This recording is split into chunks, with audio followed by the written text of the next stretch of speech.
նա ամենաբարձր պաշտոններն էր զբաղեցնում Օսմանյան կայսրությունում, նշանավոր փաստաբան էր, տաղանդավոր գրող, արևմտահայ մտավորականության առաջին դեմքը։ Նրան անգամ նախարարի պաշտոն առաջարկեցին, ուներ վայելքի բոլոր հնարավորությունները, ուներ եղեռնից խուսափելու բոլոր միջոցները, իսկ ինքը չհեռացավ փորձից։ Այս ժողովուրդը որու թողեմ, ասաց ինքը։ Գրիգոր Զոհրաբի մասին է խոսքը, սիրելի բարեկամներ։ Այդպիսի մեծություն աշխարհը չէր տեսել։ Ես կարծում եմ, որ եթե 1910-ական թվականներին որևէ հրաշքով աշխարհի բոլոր մտավորականները հավաքվեին, աշխարհի բոլոր գրողները այդ շրջանի հավաքվեին մի խորհրդաժողովի, այդ ժողովը պիտի ղեկավարեր Գրիգոր Զոհրաբը, իր մեջ տիրական մեծ ոչի կար, ինքը ամենտեղ ուր որ մտնում էր իբրև տեր ու տնօրեն։ Դա բացառիկ հատկություն է, որ ուներ Գրիգոր Զոհրաբը։ Սիրում էր կյանքը, իր սիրած վայելքը այն էր, որ դուրս գար Պորսի փողոցներ,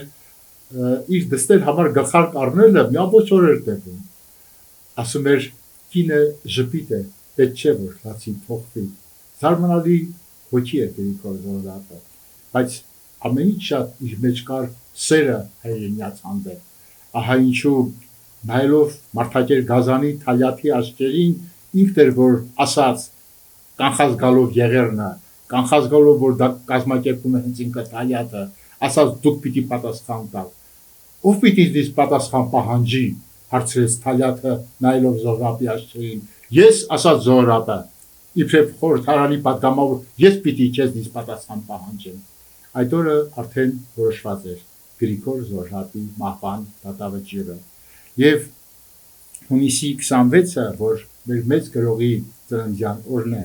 թող մեր մեջ մնա իբրև մի հուշ մեծ մտավորականի, որի ժառագործներն ենք մենք,